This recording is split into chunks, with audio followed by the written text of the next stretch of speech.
was Mont. Edmond Dantès stood proudly at the front of the ship Pharaon as it entered the port of Marseille. The wind pushed the sails, the sea sparkled in the sunlight, and sailors hurried across the deck. For Edmond, this was not just another journey. It was the beginning of a new life. He was only 19 years old, but already the first mate of one of the finest ships of his company. His heart was full of hope and dreams, for he carried good news for both his employer and his family.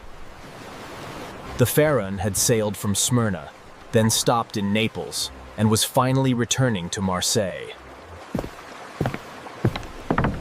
On the voyage, the ship's captain had fallen gravely ill.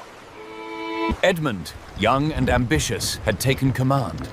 All hands ready. We hold course for Marseille. He navigated storms, negotiated with traders, and brought the ship safely home with its cargo untouched. His skill and bravery impressed everyone on board. Even the old sailors, who at first had doubted him, now spoke of him with respect. As the ship neared the dock, a small crowd gathered to welcome it. Merchants, port workers, and families waited impatiently. Edmond felt his heart beat faster, for among the crowd stood the two people he loved most. His father, an old man who had given everything for his son. And Mercedes, the beautiful young woman who was promised to him. The ship anchored, and Edmond gave sharp, confident orders. Lower the sails. Prepare the ropes. Secure the cargo. And the sailors obeyed with speed. When the gangplank was lowered, Edmond ran down, eager to embrace his father and Mercedes. His father held him tightly, tears in his eyes. Mercedes smiled, her dark hair shining in the sunlight, her eyes full of love. Edmond, she whispered, you are safe. I prayed for you every day. I am safe, and more than that, I bring good news. The captain has died, but the owner, Monsieur Morel, has promised to make me captain of the Pharaon. 19! I shall have my own command. His father's hands trembled as he held him. Captain, my son, you make me proud. Mercedes lowered her eyes modestly, though joy filled her heart. To be the wife of a captain meant security and honor. She dreamed of a small home near the sea, children playing by the shore, and a future bright with happiness. You have shown courage and wisdom beyond your years. The Pharaon is yours to command, Edmond. Serve me faithfully, and you shall rise even higher. The crowd cheered, and Edmond felt as if the whole world celebrated with him. Yet, while most smiled, not every face was full of joy. Hidden among the crowd was Fernand Mondego, a fisherman from Catalonia. He stood silently, his fists clenched, his eyes burning with jealousy. For Fernand loved Mercedes too, and he had long dreamed of marrying her. But she had chosen Edmond, and Fernand's heart was filled with anger and envy. Another man, Danglars, the ship's purser, also looked at Edmond with bitterness. During the voyage, Edmond had been promoted above him, and Danglars could not forgive this humiliation. To see a 19-year-old boy given the command of the Pharaon was, for him, an insult. His lips curled into a thin smile as he muttered to himself, "Captain Dantès, we shall see how long that lasts." Unaware of the hatred growing around him, Edmond walked proudly through the streets of Marseille with his father and Mercedes at his side. They visited his father's small home, where Edmond discovered a painful truth. His father had lived in poverty while he was away. Out of duty, the old man had repaid a debt of money that Edmond owed to a neighbor, leaving himself almost nothing to eat. Edmond was heartbroken, but he quickly gave his father all the wages he had earned. From now on, you will want for nothing.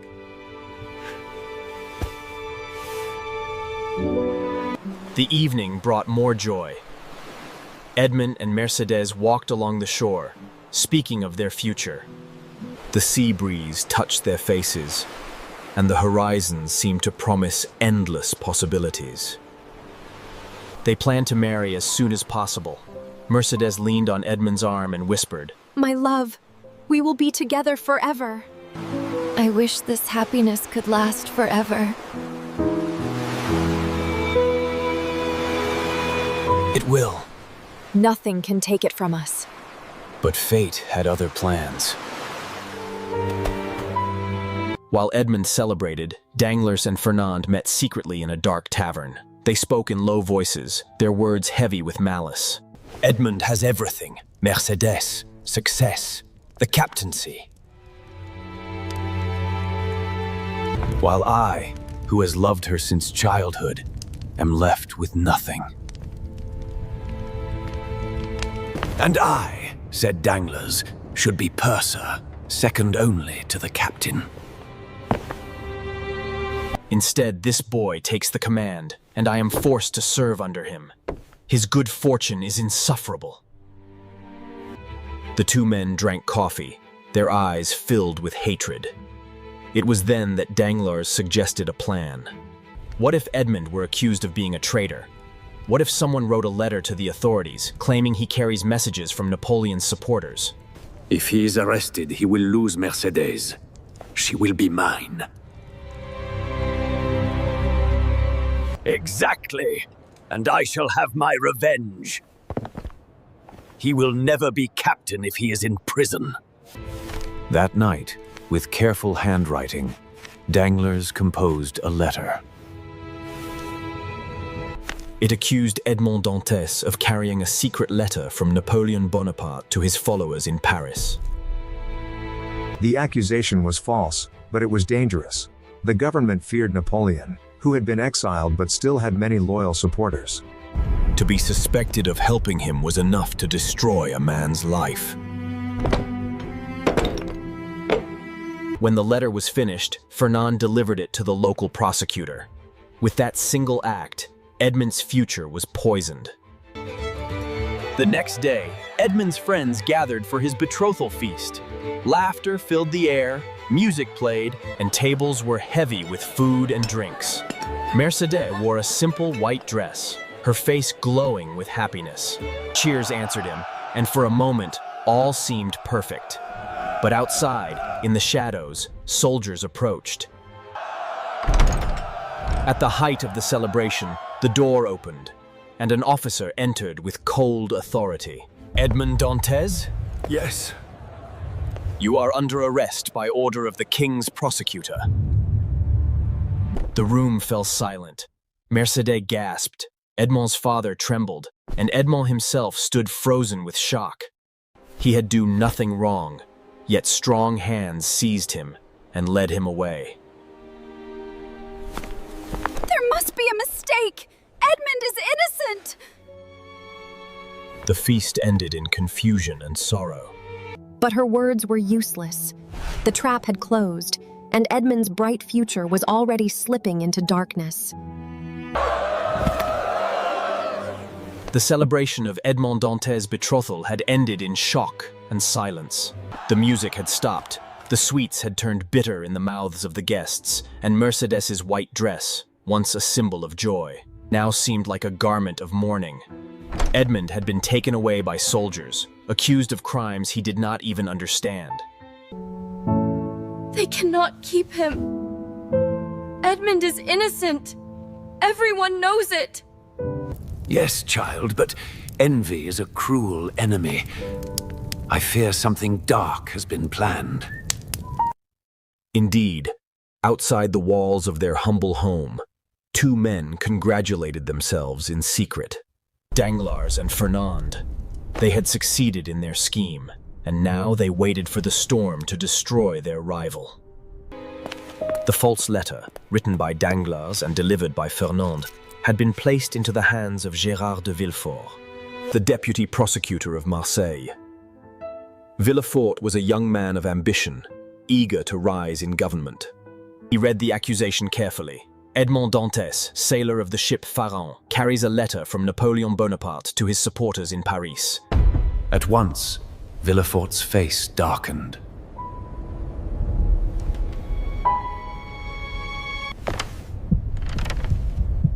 Though many such letters had been rumored, this one carried danger. The country was ruled by King Louis VIII, restored to the throne after Napoleon's defeat. Any hint of Bonapartist activity was treated as treason. To protect the king, men had been executed for far less. Bring this Edmond Dantès before me. We shall see what truth lies behind his smile. Edmond was taken into a cold, stone room. His hands were bound, but his spirit was unbroken. He stood tall before the deputy prosecutor, confused but not afraid. Monsieur Dantès, you are accused of carrying a letter from the exiled Emperor Napoleon to his supporters in Paris. What say you? A letter? Yes. I was given a letter on the island of Elba by the dying captain of my ship. Do you know to whom this letter was addressed? No, monsieur. I only know it was to be delivered in Paris. I wished only to keep my word to my captain. I am a sailor, not a politician. The sincerity in Edmond's voice would have touched any fair-hearted judge. But Villefort's ambition clouded his sense of justice. For when he broke the seal and read the letter, he discovered a terrible truth. It was addressed to a Bonapartist leader, his own father. If the letter became public, Villefort's family name would be ruined and his career destroyed. His heart pounded as he faced the young sailor.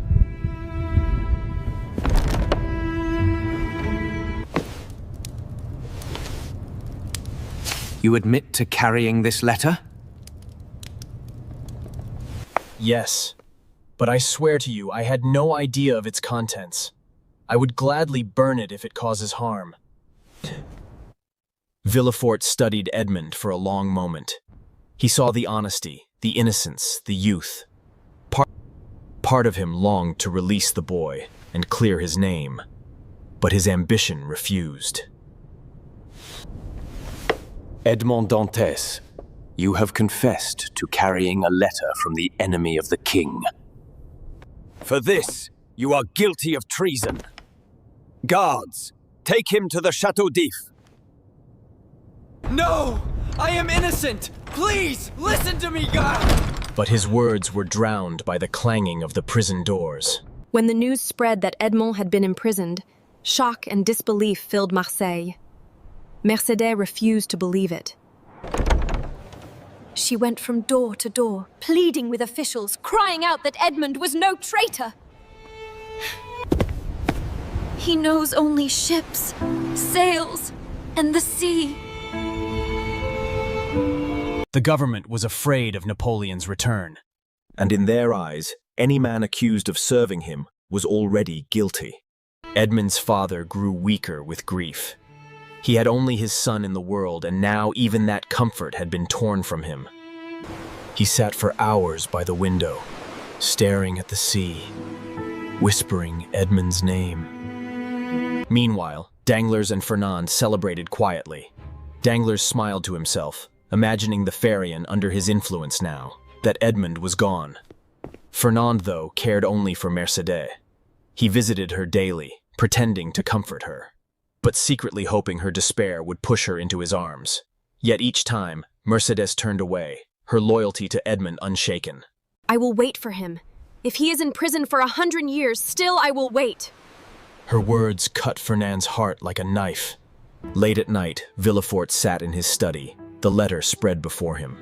His hands shook as he read his father's name once again. If the king discovered that Gérard de Villefort's father was a traitor, all his dreams of power would collapse.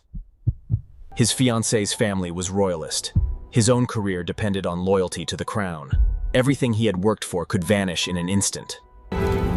I must destroy this letter.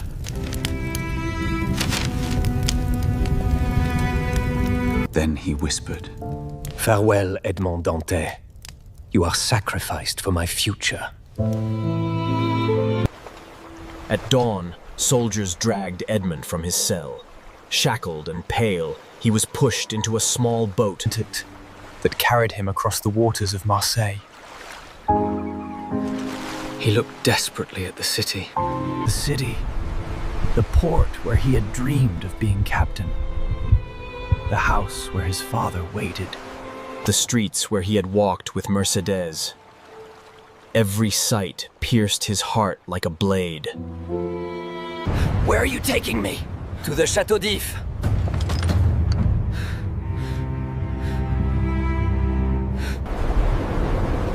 Edmond's blood turned cold.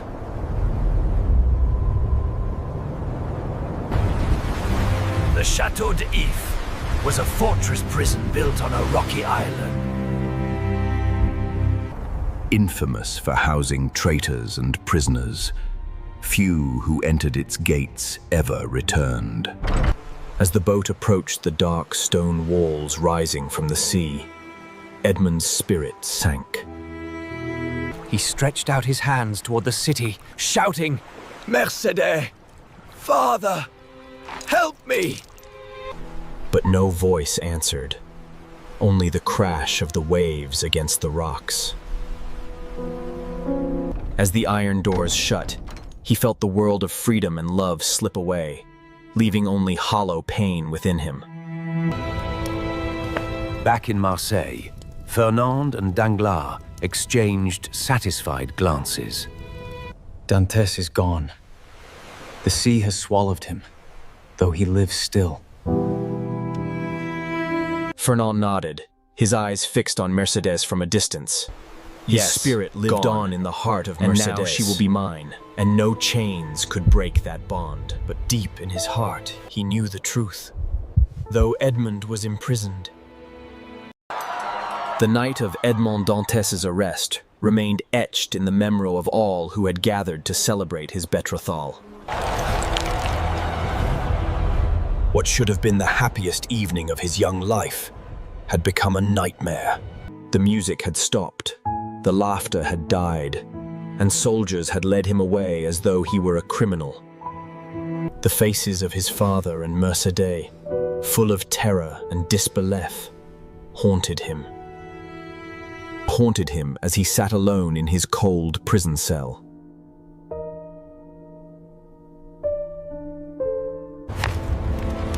Long before the soldiers had arrived, betrayal had already taken root. Danglars, the purser of the Pharaon, and Fernand, the jealous fisherman who desired Mercedes, had finished their treacherous letter of denunciation. Together they accused Edmond of being a traitor, secretly plotting against the country. They had written with clever words, just enough truth to make the lie seem real. Edmond had indeed received a letter on the island of Elba, and he had promised his dying captain to deliver it. That innocent act of loyalty became twisted into proof of treason. When the soldiers entered the feast, Edmond had no idea of the invisible web already closing around him. I am loyal to the king. I have never spoken with enemies. I am a sailor, monsieur, nothing more. I only carried out the final wish of my captain. Villefort, however, was torn between duty and ambition. In his hand lay the very letter that condemned not only Edmond, but also Villefort's own father. If the letter were revealed, his career would collapse, his future destroyed. You admit to carrying this letter? Yes, but I did not know what it contained. I swear it, monsieur. Villefort burned the letter in secret, protecting himself, but condemned Edmond aloud. By your own confession, you carried a message from the enemy of the king. That is treason. But I am innocent. Perhaps. But the law does not ask for innocence. It asks for proof. And the proof condemns you. Back in Marseille, word spread quickly that Edmond had been taken to the Château d'If. People whispered his name in markets and taverns. Some pitied him, but others shrugged, saying, "Where there is smoke, there is fire." Only those who truly loved him, his father, Mercédès, and Monsieur Morel, refused to believe the accusations. Edmond is no traitor. His only love is the sea. But her words met closed doors and deaf ears. No one dared question the orders of the prosecutor. I swear, Edmond Dantès is a loyal and honorable man. Yet even his respected voice carried no weight against the written denunciation. While the innocent fought for Edmond, his enemies quietly rejoiced. Danglars, relieved to see the young sailor removed from command, already dreamed of power within the company. With Dantès gone, I can shape the future of the Pharaon as I please. Belling? Fernand, meanwhile, turned his eyes to Mercédès. He visited her often, pretending to be her comfort. I know you suffer. But Edmond is gone. They will not free him. You must not waste your youth in waiting. I belong to Edmond. Until the day he returns, I will not listen to another.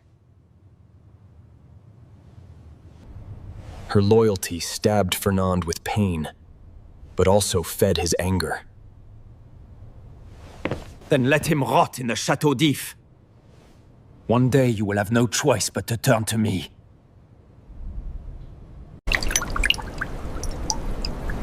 In the Château d'If, Edmond experienced the slow death of hope. The prison was a fortress of stone, standing on a lonely island, its windows barred and its corridors damp with sea air. There is a mistake. I am innocent. All here say the same, young man. Yet they remain. Edmond was dragged through a long corridor lit only by torches. The smell of salt and mildew clung to the air. Guards mocked him as they pushed him into a narrow cell with a straw bed, a broken jug for water, and walls damp with cold. This is your palace, Captain. The word captain, once a promise of honor, now sounded like an insult. He collapsed on the straw, covering his face with his hands. In a single day, he had lost his freedom, his father, his love, and his future. He cried out to the heavens, "Why am I here? What crime have I committed?" But the stones gave no answer. Days passed into weeks, weeks into months. Edmond's youthful energy drained away. He counted the stones in his cell, traced patterns in the cracks of the wall, and listened endlessly to the sea pounding against the rocks outside. At times he shouted his innocence into the darkness, but no one listened. His only visitors were the guards who brought him bread and water. Back in Marseille, Edmond's father grew weaker each day. Without his son's support, the old man fell into poverty and despair. He refused food, his only comfort the memory of Edmond's voice. I tried to save him. But sometimes, grief is stronger than charity. Your son is innocent. I swear to you I will not abandon him. Tell my Edmond that I loved him. Soon after, his frail heart gave out, and he died alone, whispering his son's name. For Mercédès, each day with Edmond was torture.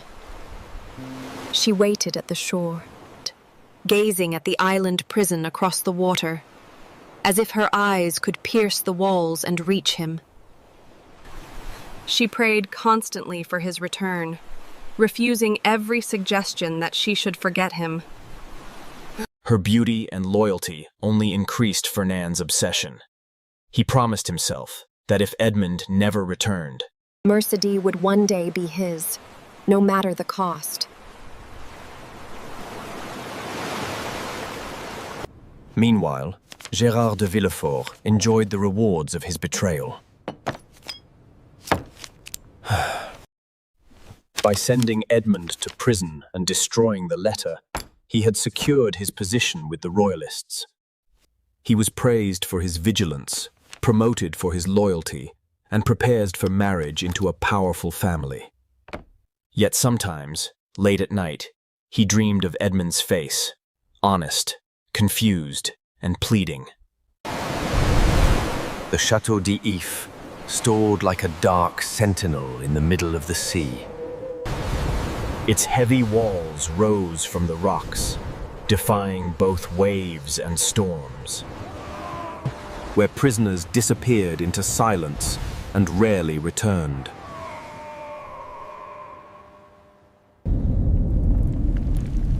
For Edmond Dantès, this fortress became his world.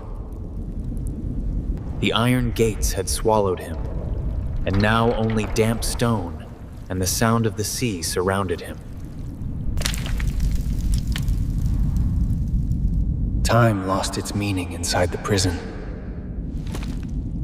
Day and night blended together, marked only by the arrival of stale bread and dirty water. Edmond counted the stones in his cell, traced the cracks with his fingers, and tried to measure time by the thin ray of light. At first, he dreamed of rescue.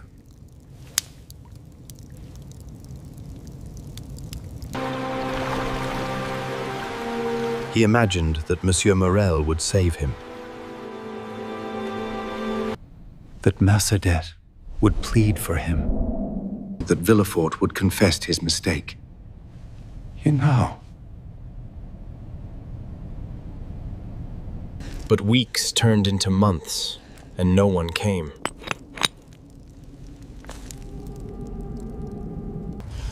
The silence of the prison began to crush his spirit. Sometimes they answered with cruel jokes. Yes! Yes! Everyone here is innocent! Hunger gnawed at him, loneliness consumed him, and despair whispered dark thoughts into his ear. Perhaps it is better to die, he told himself. He considered starving himself, ending his pain. One evening, as Edmond lay in hopeless silence, he heard it again, a faint, the strange sound. Steady scratching sound. It seemed to come from beneath the floor, like claws against stone. At first, he thought it was rats, but the rhythm was too deliberate. His heart leaped. He tapped lightly on the stone with a piece of broken jug. The scratching stopped, then resumed more quickly, as if in answer. Edmond cried out with joy. He was not alone. From that moment, hope returned to his soul. Night after night, Edmond listened to the mysterious digging. Slowly, patiently, he began to loosen the stones in his own cell to help. He tore at the walls with his bare hands, using iron nails from his bed as tools. His fingers bled, but he felt alive again.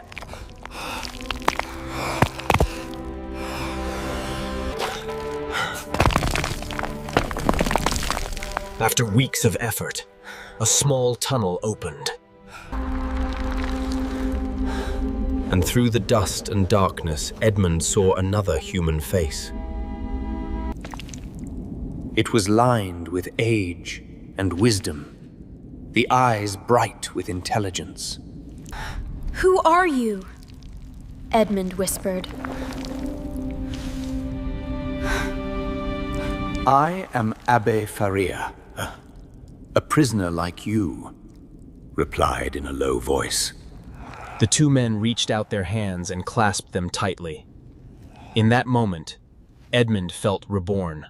The old man explained how he had spent years trying to dig an escape tunnel.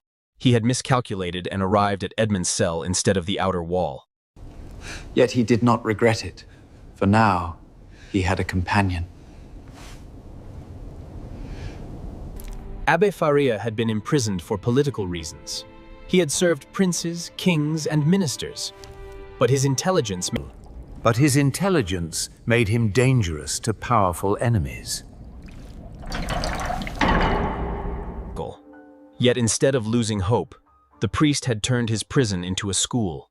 He had written books in his memory, solved problems in his head, and taught himself new sciences by sheer thought.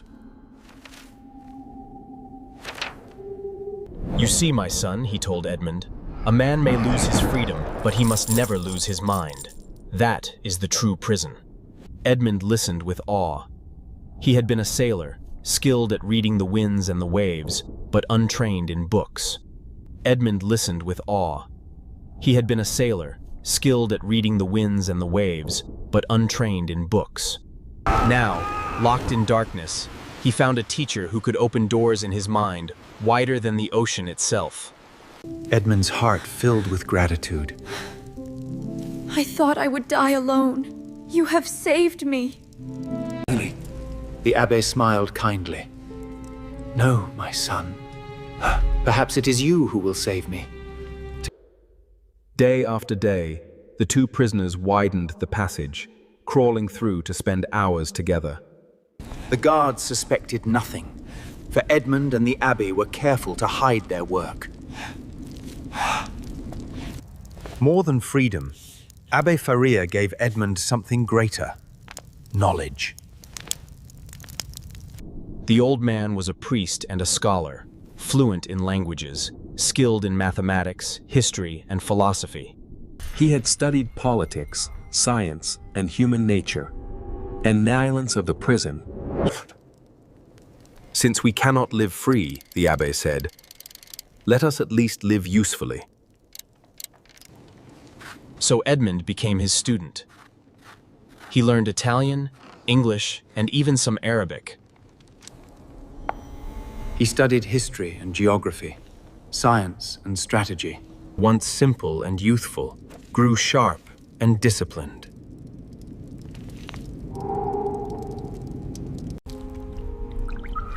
I entered this prison a sailor, Edmond thought, but I will leave it a scholar.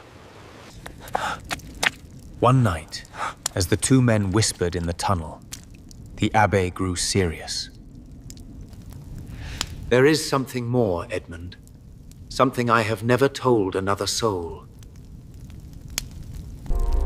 He revealed the story of a vast treasure hidden on the island of Monte Cristo. At first, Edmond thought it was a dream. Such a fortune cannot be real. The abbé smiled. I assure you, it is real. And if ever you escape this prison, the treasure shall be yours. Promise me that you will use it wisely, not for greed, but for justice. For the first time since his arrest, he saw a future, not as a broken prisoner, but as a man with power to change his fate. The abbé suffered from terrible seizures, violent fits that shook his body and left him weak for days. He knew his time was short. My dear Edmond, if I die before we escape, the secret of the treasure is yours. Here, I have drawn the map. Take it. Remember Monte Cristo. No, Father, you will live. Together we shall escape. But in his heart he feared otherwise. The days passed quickly now. Each time the guards left, Edmond crawled through the hidden tunnel to the abbe's cell. In the Abbey's cell, the old priest gave him lessons. They began with languages: Italian, English, and Spanish. The abbe even taught him Latin. Edmond repeated words until he could speak with fluency.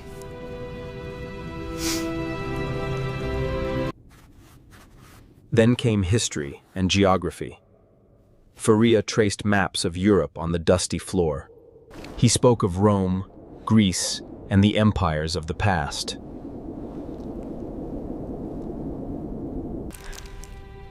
Though his body was trapped, his mind traveled across continents and centuries. Mathematics followed. Numbers, geometry, and astronomy. Edmond learned how to measure the stars, how to calculate distances, how to reason with logic. You see, knowledge is power. If you escape this place, the abbe said, you will not be only a free man, but a man armed with wisdom. And so, in the silence of the prison, wisdom rebuilt the man who would one day reclaim his destiny. I entered this prison a sailor, Edmond thought, but I will leave it a scholar.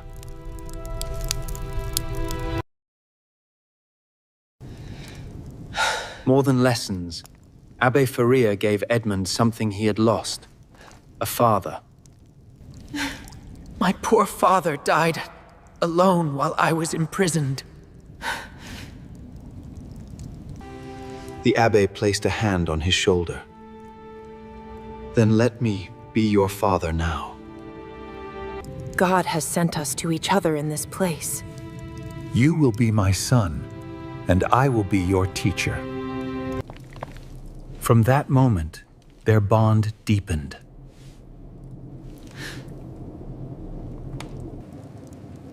Edmond found in the abbe not only knowledge, but love, patience, and guidance. With Faria's help, Edmond began to examine the events that had led to his imprisonment. The abbe listened carefully as Edmond recounted his arrest, Villefort's interrogation, and the mysterious letter. The old priest's sharp mind connected the pieces. Do you not see? It was not chance. It was a plot. It was a plot. Danglars, who envied your promotion. Fernand, who desired Mercedes. Villefort, fearing the letter would expose his father. Each man had something to gain from your ruin. Edmond's eyes widened. Until now, he had thought it was just a mistake. But hearing the priest's explanation, he understood the truth. He had been betrayed. His heart burned with anger, but the abbé placed a firm hand on his arm. Do not let hatred consume you, my son. Knowledge and patience are stronger than rage. One day, justice will come, but it must be guided by wisdom. The abbé smiled. Because I see in you a good heart. You were betrayed, yet you remain noble. God has chosen you for this destiny. But even as hope grew, Edmond noticed the abbé's health fading. Terrible fits seized him, leaving him pale and trembling. His strength weakened, and though he smiled bravely, "Do not be afraid. I will care for you as you cared for me." No, my son. My time will soon end. But your life is just beginning. You must prepare for freedom and for the treasure. He gave Edmond a small piece of parchment, carefully hidden in the lining of his clothes. On it was the secret map of Monte Cristo. Edmond pressed it to his heart. Together they continued to dig.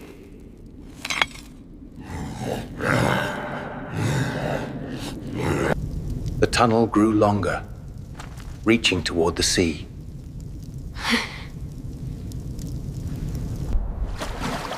They planned to escape side by side, swimming to the shore, then sailing away. But one night, as they worked, the abbé collapsed, gasping for breath. Edmond lifted him in his arms, but the priest's face was pale, and his voice weak. My dear Edmond, promise me that you will not give in to despair. Live, escape, and use the treasure for justice. I promise. The abbé knew the end was near.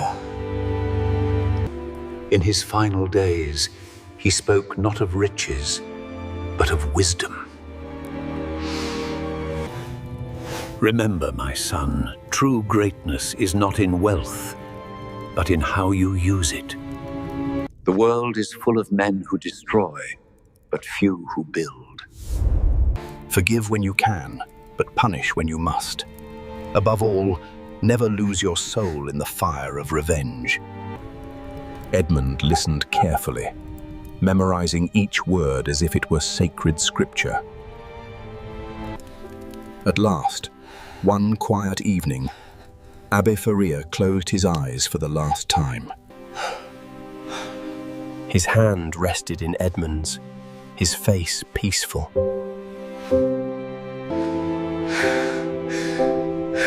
Edmond knelt by his side, his heart breaking. Father, teacher, friend, what will I do without you? Yet even in death, the old priest's presence remained. His love and his secret had transformed Edmond from a simple sailor into a man of learning, purpose, and destiny. Edmond wiped his tears, clutching the map of Monte Cristo. I will escape.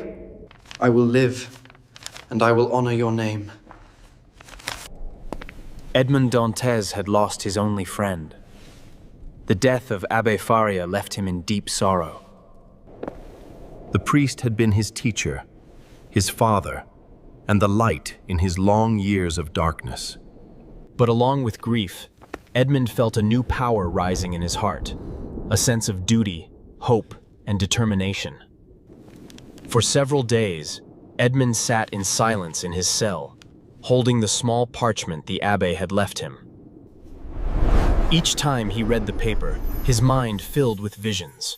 Mountains of gold, bags of silver, Boxes of jewels, rare statues, and crowns once worn by princes. At first, Edmond thought it was a dream, too fantastic to be real. But the abbé was never a liar or a fool. If he had spoken of the treasure, then it truly existed. Edmond swore he would find it.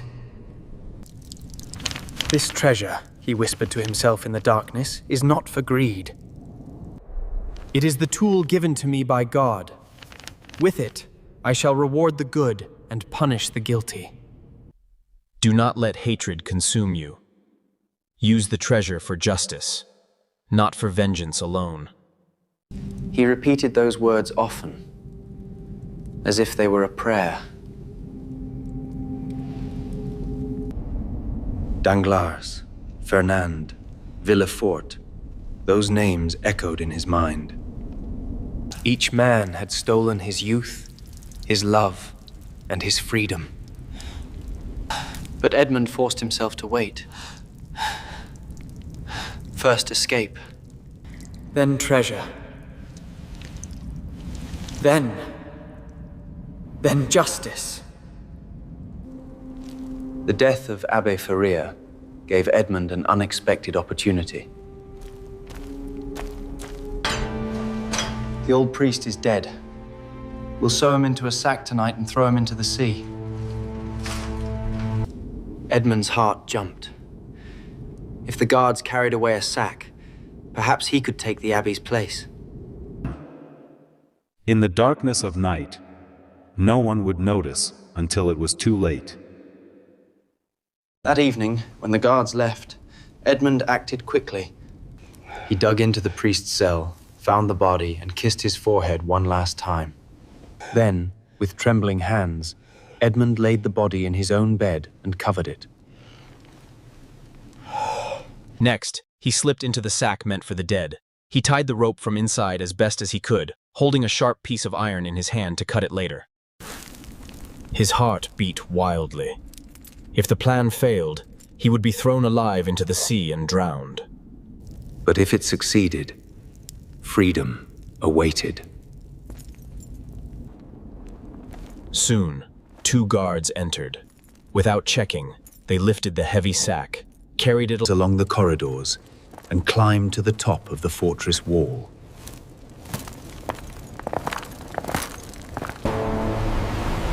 Edmond felt the cold night air and heard the waves below.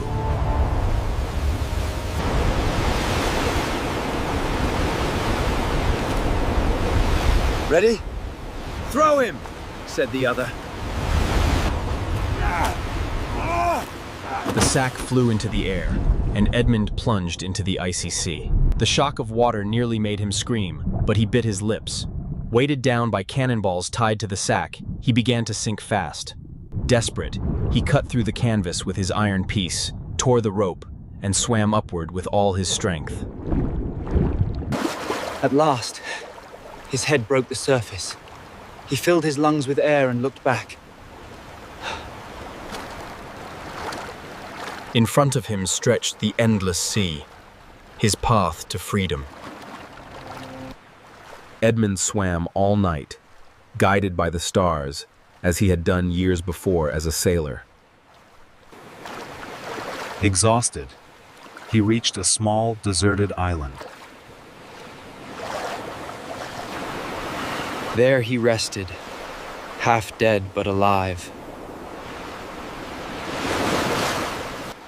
The next morning, he saw a fishing boat passing. Using a piece of wood as a signal, he called out. The fishermen pulled him aboard. "Who are you?" they asked. "A poor sailor shipwrecked in the storm," Edmond replied. It was not the full truth, but it saved him. From that day, Edmond returned to the sea under a false name. He worked with sailors, hiding his real identity. Well out, waiting for the chance to reach the island of Monte Cristo. As the days turned into weeks, Edmond's mind returned again and again to the treasure.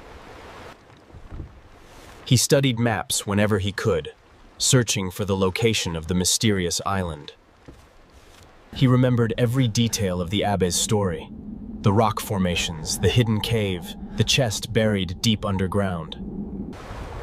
At night, while the other sailors slept, Edmond whispered to himself, "Monte Cristo, the key to my destiny." It was not easy to reach the island. Ships did not often pass there. And Edmond could not openly ask without raising suspicion. So he waited, sailing from port to port, gathering money and supplies. At last, luck came. A smuggler's boat he had joined decided to land near Monte Cristo to hide goods. Edmond's heart raced. The time had come. Monte Cristo appeared on the horizon, like a sharp tooth rising from the sea. Its cliffs were dark and steep, and no one lived there.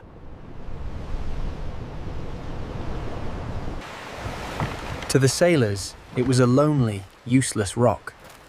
To Edmond, it was paradise. When the others were busy unloading goods, Edmond pretended to hunt for rabbits. Carrying a pickaxe and supplies, he climbed the rocks to the secret spot described in the Abbey's papers. He searched for hours, comparing the signs. A hollow rock shaped like a cross. A small stream that ran dry in summer. A fig tree growing from stone. At last,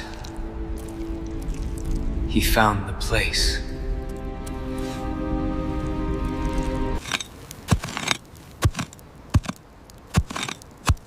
Edmond's hands trembled as he dug.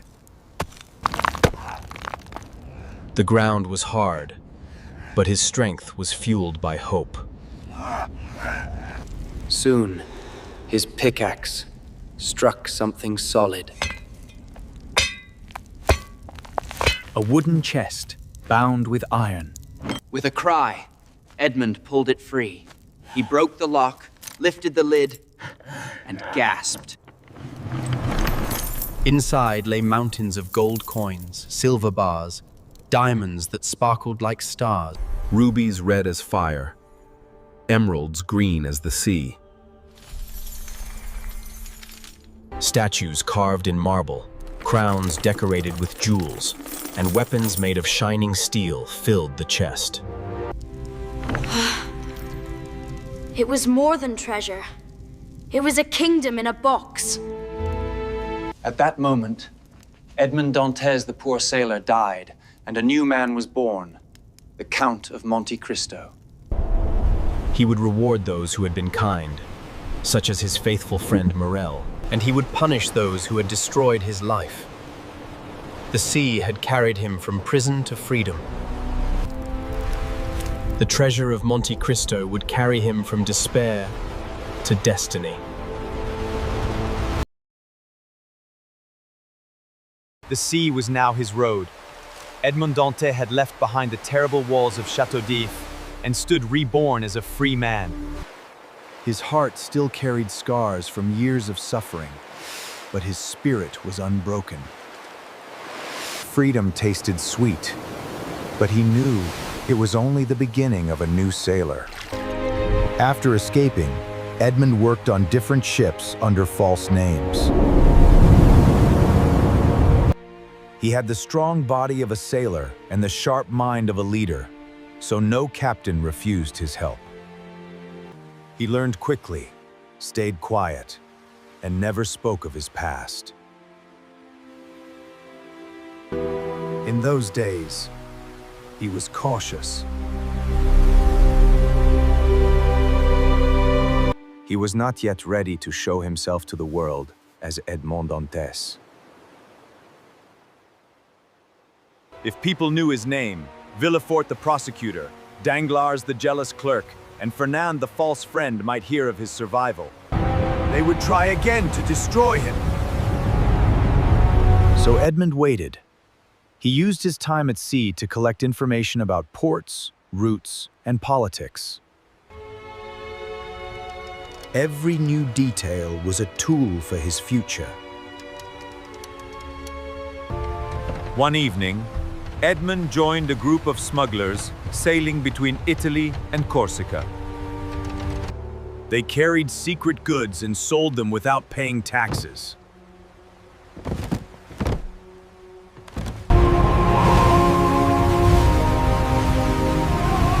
Life with them was dangerous, but useful. He gained experience, courage, and, most importantly, freedom of movement. It was with these smugglers that he returned to the island of Monte Cristo. The men thought it was only a hiding place for their cargo remnant. Edmond knew it was the key to his destiny. He pretended to be interested only in hunting on the rocky island. But when left alone, he dug deep and uncovered the treasure of the Spada family. Edmond could hardly believe his eyes when he opened the chest full of gold and jewels. The treasure was greater than his wildest dreams. Suddenly, he was no longer a poor sailor or an escaped prisoner. With such wealth, he could buy ships, houses, clothes, titles, even respect. He remembered Abbe Faria's words, "This treasure is yours. Use it wisely." Edmond swore that day to become someone new. Edmond Dantès was the name of a victim. Now he would choose another name, one that no man could stain with lies. The Count of Monte Cristo. He whispered to himself, "I will be the Count of Monte Cristo." Before beginning his plans, Edmond felt the need to return to his old home in Marseille. He wanted to see with his own eyes what had happened during his years in prison. When he arrived, dressed as a simple sailor, he walked the streets of his youth. But nothing was the same. The neighbors told him the truth. His poor father had died of hunger and sadness soon after Edmond's arrest. We tried to help. Tears filled Edmond's eyes. His heart burned with both grief and rage. They killed him as surely as if they had struck him with a knife, he thought. Then he asked about Mercedes, his beloved fiancée. Have you seen Mercedes? She left with Fernand Edmond. The neighbors told him she had waited for a while, but believing Edmond was guilty or dead, she had married Fernand. Together, they had moved into a fine house. Fernand had become a respected man, even rich. Edmond's hands clenched. The man who betrayed me now lives happily with the woman I loved. It was more painful than all his years in prison.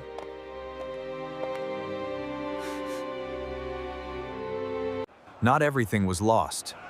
Edmond visited the shipping company of Morel, the kind shipowner who had always trusted him. He learned that Morel had fallen into debt and was close to losing his business. Edmond, still in disguise, secretly used part of his new fortune to save Morel's company. He wanted to reward loyalty, just as he planned to punish betrayal. This small act gave him strength. He knew now how he would live, as an invisible hand of justice.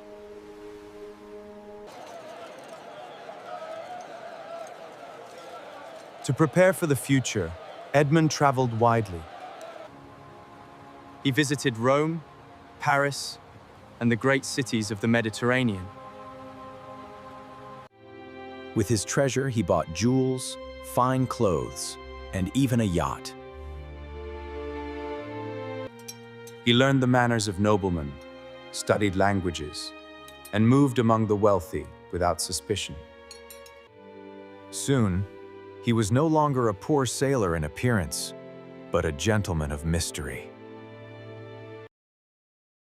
In every port, he used different names. Sometimes he was a rich banker, sometimes a merchant, sometimes a sailor again. Each mask taught him something new about people, their greed, their fears, and their secrets. But in his heart, he remains the same man, Edmond Dantès, betrayed and wronged, waiting for the right time to strike.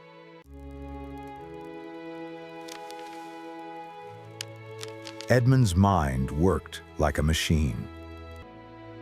He made lists of his enemies: Danglars, Fernand, Villefort.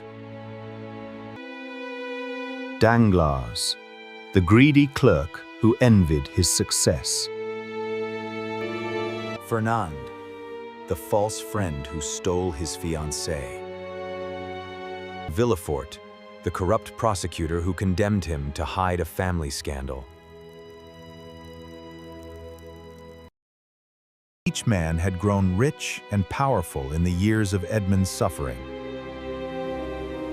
But Edmond was patient. He would not attack in anger.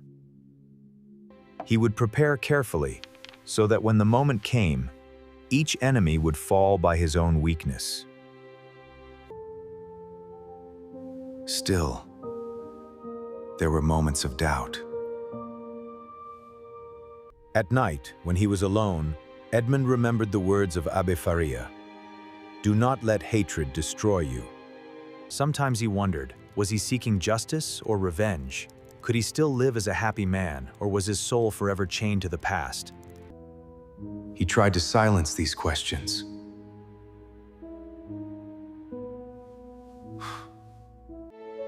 He told himself he was the instrument of justice, chosen to reward the good and punish the guilty. But deep inside, Edmond felt the dangerous fire of revenge growing stronger every day. Finally, after years of preparation, Edmond was ready. He no longer looked like a sailor, but like a nobleman of ancient blood. His clothes were rich but elegant, his manners refined, his voice calm and controlled. He had built an identity that could not be questioned. To the world, he was now the Count of Monte Cristo, a man of great wealth, mysterious origins, and powerful influence. With this mask, he could move freely in high society.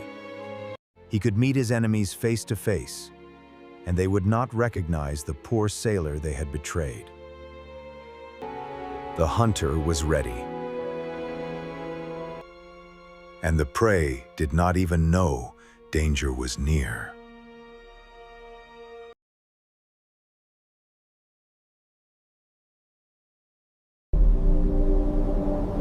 The name Monte Cristo was now more than a legend for Edmond Dantès. It was a symbol of destiny. The treasure of the Spada family had already lifted him from misery to power. But the island itself became his refuge, his secret base, and the birthplace of his new identity.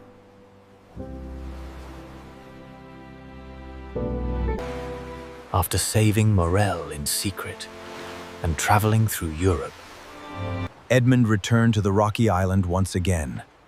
This time, he did not come as a poor smuggler or a desperate fugitive. He came as the master of untold riches, ready to transform the barren rocks into a fortress of wealth and mystery. The smugglers who once brought him here had no idea that their hunting trip had changed his life forever. Now, Edmond returned alone with hired sailors. He ordered them to unload supplies, chests of tools, food, and equipment. The men thought he was simply a rich adventurer who wanted a private place to rest. None guessed the truth. This was his kingdom. Deep inside Monte Cristo lay the hidden caverns, where the Spada treasure had rested for centuries. Edmond entered with torches, and the golden light danced across mountains of coins. No matter how many times he looked at it, Edmond could hardly believe it was real. He arranged everything carefully. Jewels were sorted, gold weighed, and documents organized. For the world, he would always seem rich but never reveal the full size of his fortune. Mystery was part of his weapon. On the island, Edmond built hidden storerooms and secret locks. He kept barrels of food, weapons, and clothing. He even created a hidden dock where a small boat could land unseen. Monte Cristo became more than a hiding place. It became his fortress, a place where he could retreat when needed. Whenever danger grew, he would always have this island as his refuge. To sailors and traders who passed by, it was just another rocky island in the Mediterranean. To Edmond, it was the foundation of his destiny. Each day on Monte Cristo, Edmond felt himself changing. He was no longer the simple sailor who dreamed of marrying Mercedes. That young man had been destroyed in the dark prison of Château d'If. Here, on the island, a new man was born. Mysterious, wealthy, untouchable. He chose the title Count of Monte Cristo not only to honor the island, but also to hide his past. A count had power, respect, and influence. A count could move freely in Parisian society, where sailors had no place. He practiced the noble manners he had studied in Italy and France. His speech grew calm and elegant. His movements became controlled, his face unreadable. He was creating a mask that no enemy could see through. Still, even in this paradise of gold, Edmond could not escape his memories. Sometimes he would walk along the rocky cliffs and stare at the endless sea. He remembered the nights in Chateau d'If, when he thought he would die forgotten. He remembered the last look of his father, the sweet smile of Mercédès, the cruel words of Villefort. The treasure gave him freedom, but not peace. Peace would only come with justice. Edmond used his wealth to gain more power. Disguised under different names, he lent money to merchants, funded ships, and made investments. He quickly learned how power worked in the modern world. Money opened doors more easily than swords. In Rome, he played the role of a rich banker and was welcomed in noble houses. In Paris, he appeared as a foreign aristocrat and attracted the attention of politicians. Wherever he went, people respected him, but no one truly knew him. This game of masks delighted him. It showed him how easily society could be deceived. Those who had once destroyed his life had built their fortunes on lies. Now Edmond would use lies of his own to bring them down. One evening, as the sun set over the sea, Edmond stood on a high rock of Monte Cristo. Gold is nothing without purpose. I swear to use this treasure to reward the faithful and punish the wicked. Danglars, Fernand, Villefort, you shall see justice.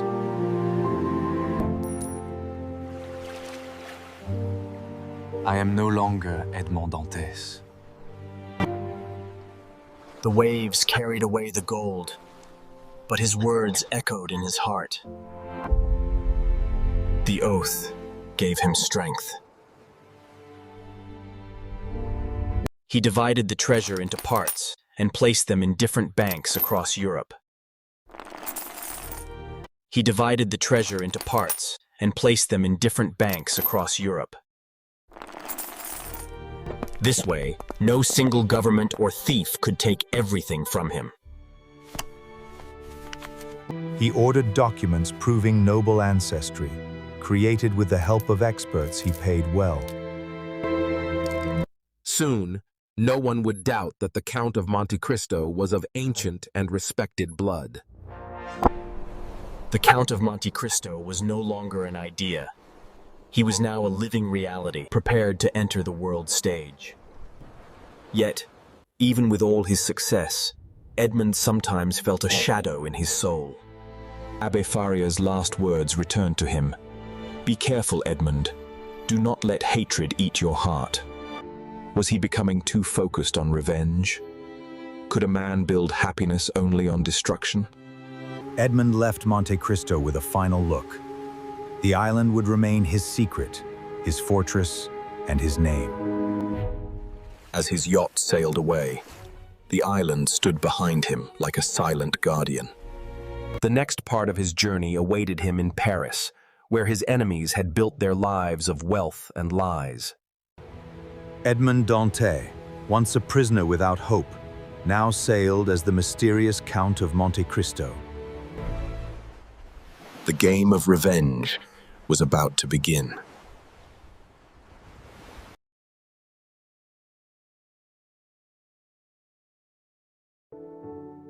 The world now knew Edmond Dantès only by a different name, the Count of Monte Cristo. The poor sailor had disappeared forever, buried in the darkness of Chateau d'If.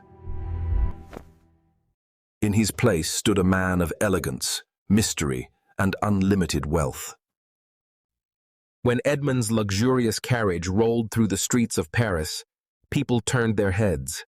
They whispered about the foreign nobleman who had recently arrived from the East, bringing jewels, fine horses. Paris was a city where appearances mattered. To survive, one needed money, connections, and an old family name. The Count had all three. At least, he made it seem so. He rented a magnificent house in the Champs-Élysées, filled it with rare paintings, rich carpets, and shining silver. His servants wore elegant uniforms. No one doubted his fortune, but few could discover its true source. This mystery only increased his fame. Edmond understood that to win his secret battle, he needed more than wealth. He needed to play roles, to wear masks. At times, he appeared as the mysterious Count, charming and untouchable.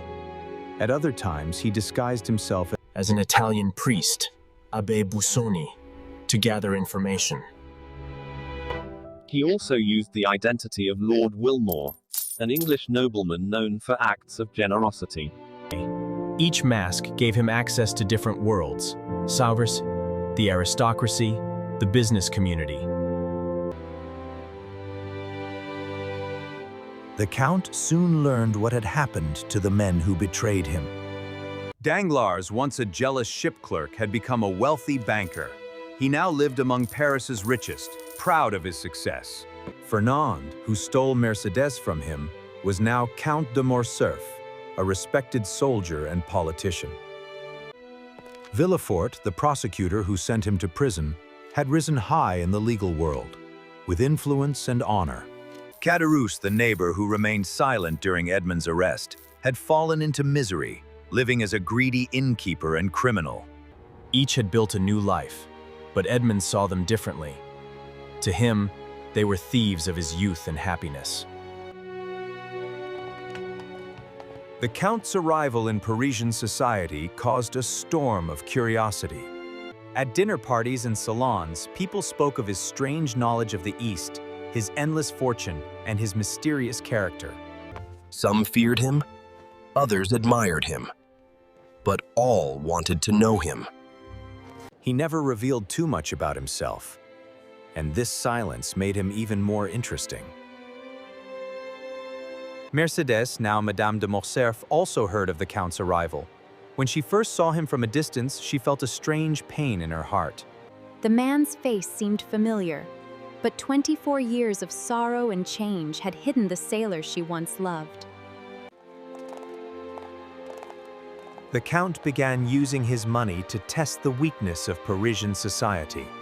He lent huge sums to Danglars and watched the banker become greedy and careless. More! More gold! I need more! He gave rich gifts to influential families, ensuring they opened their doors to him. Oh, Count, this is too generous. We are honored. He also rewarded the good.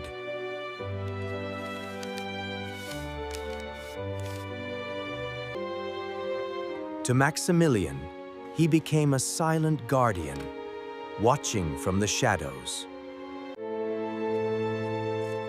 Edmond observed how every action with money reshaped the world around him.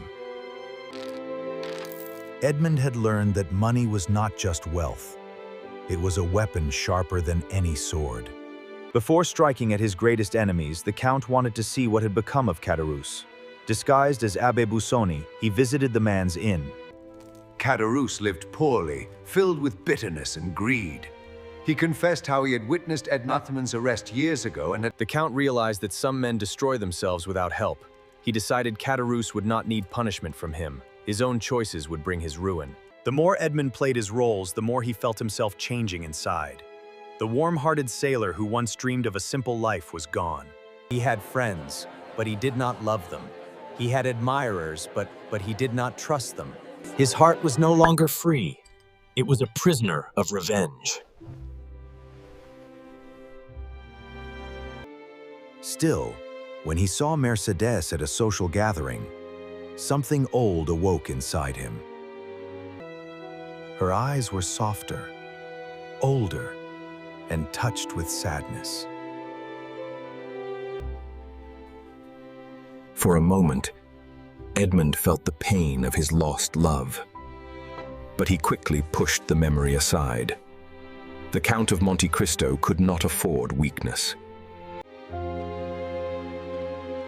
Soon, the Count's name spread through every corner of Paris. He was known for his sudden acts of generosity, like saving a poor family from debt. He also paid for a young artist's education. No one could resist his influence. Doors opened, secrets were revealed, and his enemies welcomed him into their homes without suspecting who he really was. Late at night, in his grand house, the Count sometimes stood before a mirror. He saw the elegant nobleman staring back at him, but deep inside he still felt the shadow of Edmond Dantès. He remembered the prison walls, his father's lonely death, and his stolen love. These memories reminded him why he wore the mask. I will not stop. Justice will be done. The guilty will fall. And I, the Count of Monte Cristo, will see it happen.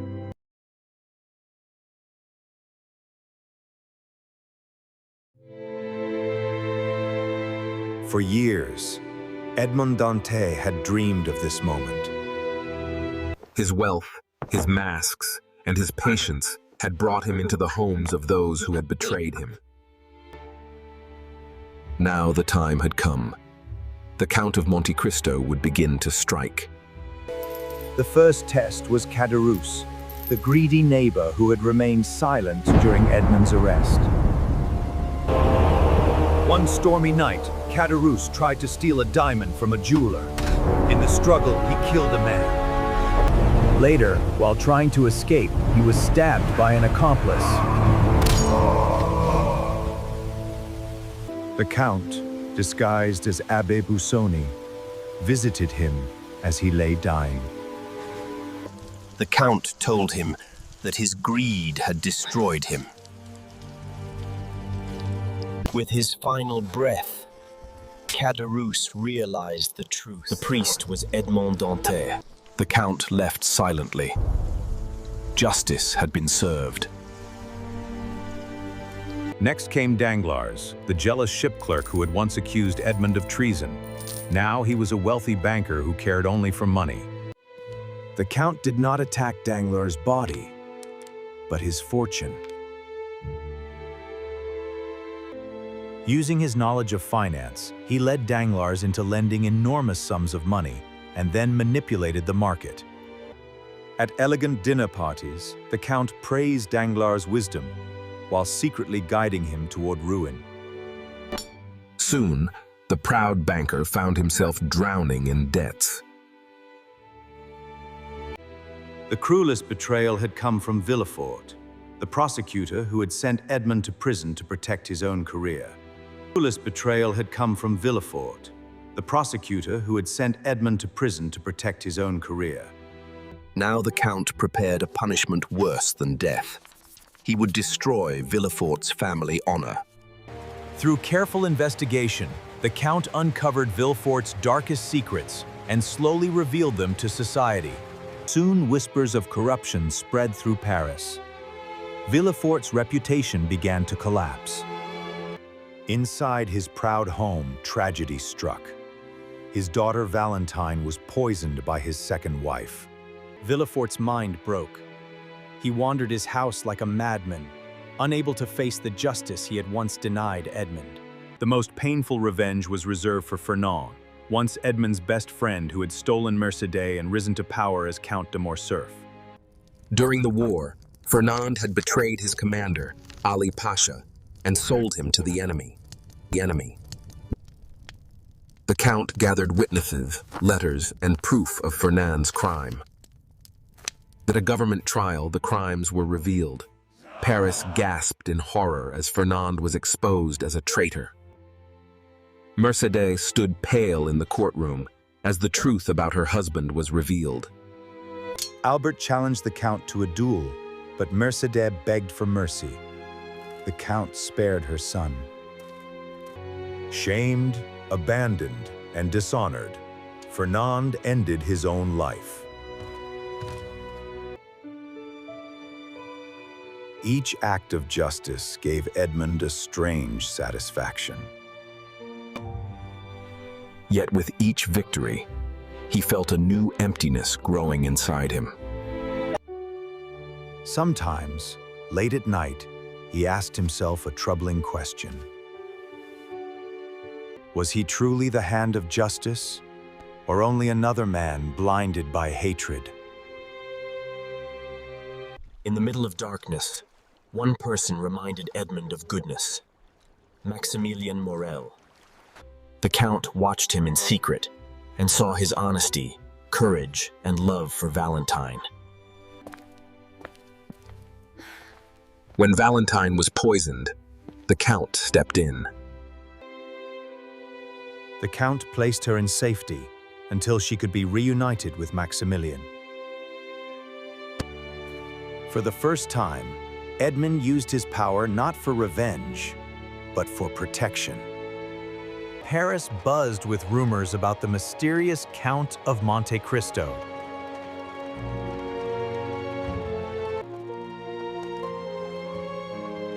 Some said he was an angel, others believed he was a devil. But only Edmond knew the truth. He was a man who had suffered deeply and who had chosen to punish those who had stolen his life.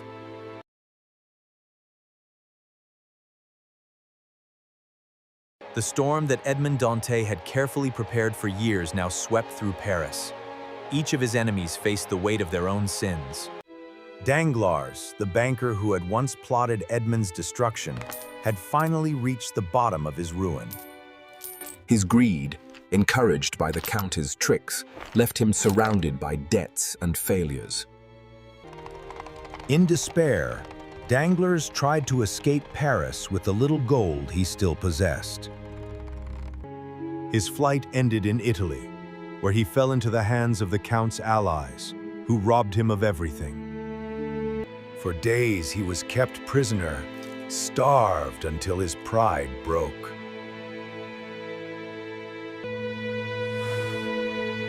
When at last the Count himself appeared, Danglars fell to his knees. Danglars cried, "Who are you?" Edmond replied, "I am Edmond Dantès." Danglars wept, pleading, "Spare me, at least my life."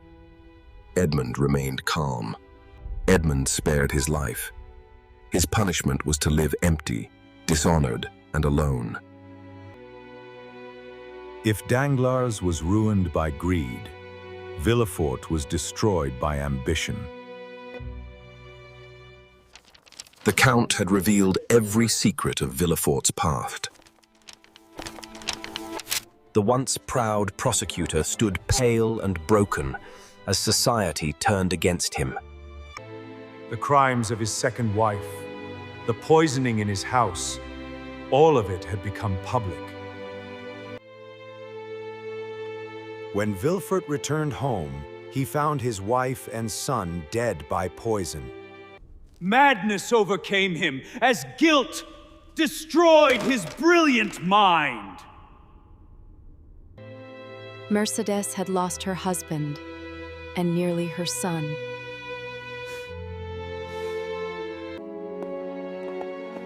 One evening, Mercedes visited the Count in secret. She asked if revenge had brought him peace. She warned him that justice without mercy becomes cruelty. While his enemies fell, Edmond found hope in the love of Maximilien and Valentine. Maximilien, son of the man who once tried to save Edmond, represented loyalty and honor. Valentine, innocent victim of poison, represented purity. In grief, Maximilien prepared to end his life. On the appointed day, Edmond revealed the truth. Valentine lived. When Maximilian saw her alive, he fell to his knees, overcome with joy. For the first time, Edmond smiled with hope instead of revenge. She lived now in quiet poverty, her son Albert beside her. The grandeur of the past had faded into silence and memory. Edmond could not give back the years they had lost, but he offered her the fortune Fernand had left behind. Mercedes refused gently. She needed no fortune. She wished only for his peace.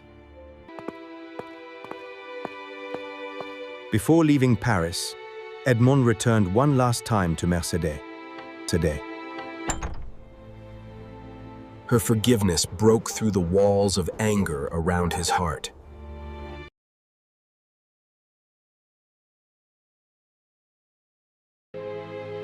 The storm had passed.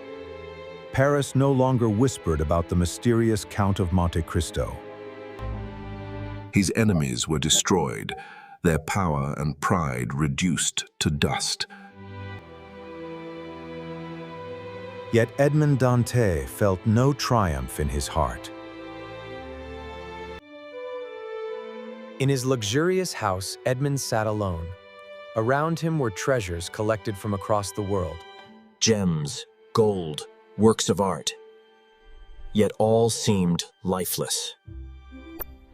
He thought of his father, of Mercedes, of the sailor he once was. Have I killed that man forever? He whispered to himself. One morning, Edmond visited Mercedes one last time. She now lived quietly in a small house by the sea with her son Albert.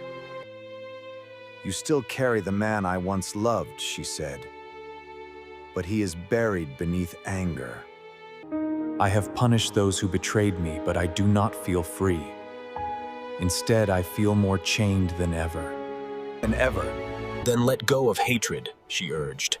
You cannot bring back the past, but you can still choose the future. Before leaving, Edmond gave Albert the fortune of his father, Fernand.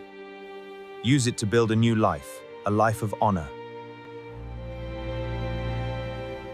Albert swore to live with courage and honesty. Mercedes thanked Edmond with silent tears. Edmond's last act of kindness was for Maximilien Morel and Valentine Villefort. He had saved them both, Valentine from poison, Maximilien from despair. He brought them to his island home, Monte Cristo itself. There, in the gardens filled with sunlight, he revealed the truth. You were the light that saved me from darkness. Through your love, I have learned that mercy is greater than revenge. On the island, Edmond made his final decision. The fortune of Monte Cristo will be yours. Gold has no meaning without love, and revenge brings no peace. Only freedom remains. Wait and hope. Edmond boarded his ship, the yacht of Monte Cristo. With him was Heyday, the daughter of Ali Pasha, whom he had once saved from slavery. As the sails caught the wind, Edmond turned to her. Heyday, I have nothing left but you. Will you walk with me into this new life? She answered with quiet certainty. Forever. Together they sailed away, leaving behind the prisons of the past, the ruins of Paris, and the ashes of revenge.